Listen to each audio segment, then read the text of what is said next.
Hello guys, welcome to my YouTube channel. ఈరోజు చేయబోయే recipe బెండకాయ కర్రీ. ఇది నేను జిగురుగా కాకుండా నార్మల్గా కర్రీ చూపించబోతున్నాను. ఇది పిల్లలు చాలా ఇష్టంగా తింటారు ఈ కర్రీని. ఇందుకోసం నేను బాండి పెట్టుకుని ఇందులో 1 టేబుల్ స్పూన్ వరకు ఆయిల్ పోసుకున్నాను. ఇలా ఆయిల్ కొంచెం వేడెక్కిన తర్వాత నేను ముందుగానే బెండకాయలను తీసుకొని ఒక 1/2 kg వరకు బెండకాయలను తీసుకొని ఇలా సన్నగా తరుక్కున్నాను. ఈ బెండకాయలు ఇలా తరుక్కున్న తర్వాత ఇందులో కొన్ని వేసుకొని ఇలా ఫ్రై చేసుకోవాలి. ఇలా ఫ్రై చేసుకోవడం వలన మనకు బెండకాయలను జిగురుగా ఉండకుండా నార్మల్ గా ఉంటుంది. ఇలా ఫ్రై అయిన తర్వాత పక్కకు తీసుకోవాలి. ఆ తర్వాత మిగతా బెండకాయలు కోసుకునేవి కూడా ఇందులోనే వేసుకొని ఈ ముక్కల్ని వేసుకొని ఇలా మరలా ఫ్రై చేసుకోవాలి.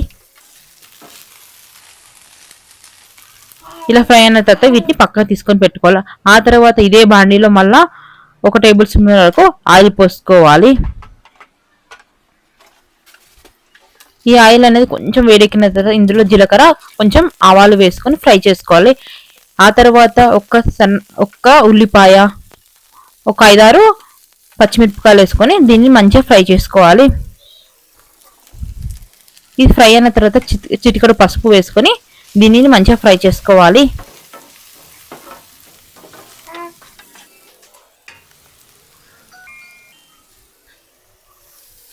ఇది ఫ్రై అయిన తర్వాత 2 రెమ్మల కరివేపాకు వేసుకొని దీన్ని కూడా ఫ్రై చేసుకోవాలి. ఆ తర్వాత 1 టేబుల్ స్పూన్ వరకు అల్లం వేసుకొని దీనిని కూడా మంచిగా ఫ్రై చేసుకోవాలి.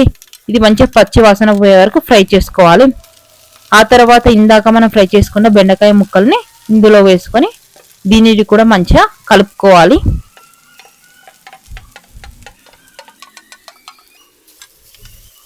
ఇలా కలుపుకోవాలి.